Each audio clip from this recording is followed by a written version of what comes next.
Happy Friday, everybody! Another week down! Woohoo! Today's video is something that I feel like I need to express. I have about, I'm going to say 10 to make it an even number, subscribers that have contacted me within the last about 10 days or so. 10 people in 10 days. It's true. And these 10 people, or 9, it's either 9 or 10, have started the keto way of eating. Low carb keto. And it's so ironic that all 9 or 10 of you have been contacting me saying you're having headaches, weakness, you're feeling a little jittery, and you guys are all throwing in the towel. You know I'm not happy about that, guys, because here's the deal. You gotta research low carb keto. You can't just do it on a whim. And I'm gonna say this 1,000 times over until I'm blue in the face. You gotta do your research.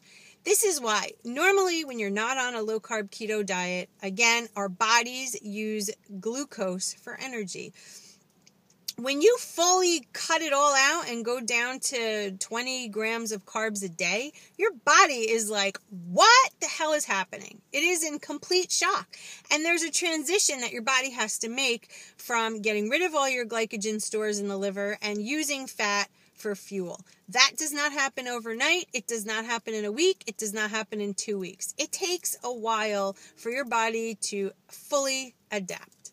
Now, one of the side effects of insulin resistance when you do eat a lot of carbs is that you retain fluid. Your kidneys are holding on to excess fluid within your body. When you cut your carbs down to, again, I'm going to use 20 grams a day, you have a hormone that tells your brain, like, we don't need to be holding on to all this fluid. So your kidneys release it. And thus, one of the side effects is running to the bathroom and urinating quite frequently.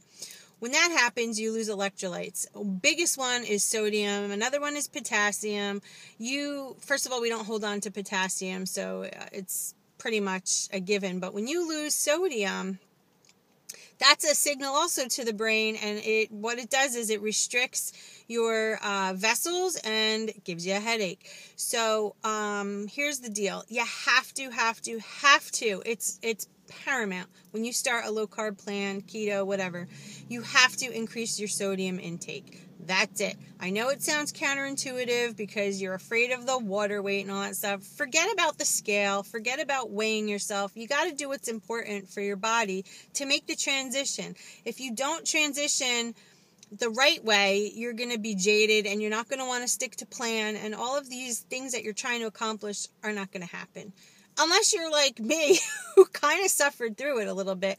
I did some research and I asked questions, and somebody mentioned to me to take some salt, pour it in a glass of warm water, and just drink it. Believe it or not, it definitely helped the headache. So here's what I recommend. Number 1, research. If you have questions, ask me. If you want to research online, look up journals, look up like really true articles. Don't count on just Google. Anybody can write an article on Google. 2, recognize if you're urinating quite often, because your water intake better be good also. If you're urinating a lot, recognize that you need sodium, because again, you're flushing out sodium when you urinate, and you have to find ways to increase it. Now, I recommend, what I use is the pink Himalayan salt. You can get it at Trader Joe's. It's like $2 a bottle. It is so much more concentrated and better for you than the table salt you buy in the supermarket, which has all kinds of other crap in it, which you don't need. Sprinkle some of that in some tea, some water, whatnot. Drink a couple times a day. Make yourself some bone broth. There's amazing recipes online how to do that, because it'll give you some sodium, it'll give you some protein, it'll give you the collagen that you need. Excuse me, sorry, somebody's walking by. Another thing to do if you're not into making your own broth is to buy some bouillon cubes. Throw a couple of them and drink it during the day. It's important, all right? And I want you guys to throw in the towel. I know it's not easy, and some of us don't get this, what they call the keto flu or the low carb flu. It's really not flu. It's just you kind of feel like crap. Your body does. It gets low energy. It's weak. It's tired. And that is because your body is like, I have no sugar to use for fuel. What is going on? It does kind of shut down a little bit.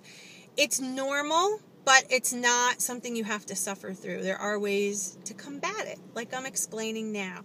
So, research, ask questions, definitely stick with it, guys. It's absolutely amazing when you get adapted.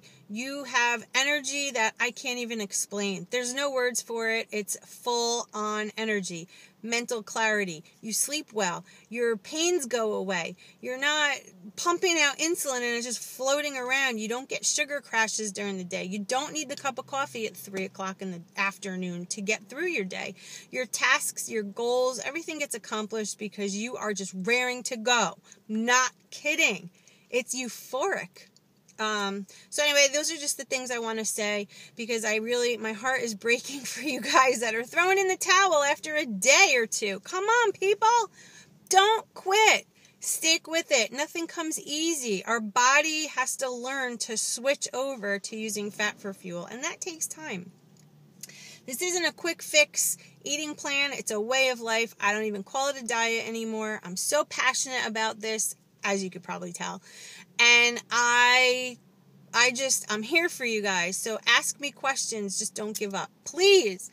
And that's really all I wanted to say today. So happy Friday, everybody. Stay focused on the weekend. Don't let all these pumpkin donuts and pumpkin lattes take over what you're accomplishing. Just, there's ways to do it keto. There's ways. You can have your pumpkin and flavors and all that other stuff while sticking to plan and losing weight and losing inches and feeling amazing like you've never felt before. My skin has never looked better. My hair it's growing like crazy again. Look how long it's getting. What the heck is going on? I just had it cut. Sleeping, everything. I just had a little bit of nausea yesterday. Don't know why. Wasn't feeling that great, but I feel wonderful today. So I don't know if it was something I ate, if it was whatever. But guys, my main message: read, ask questions, and stay on plan. It is the most amazing, and the health benefits totally outweigh anything else. Yep, you're going to lose inches, you're going to lose pounds, but the health benefits of this way of eating without sugar, without processed shit in your body is absolutely amazing. That's all I have to say. So have a wonderful weekend, and I will see you in my next video. Bye, guys.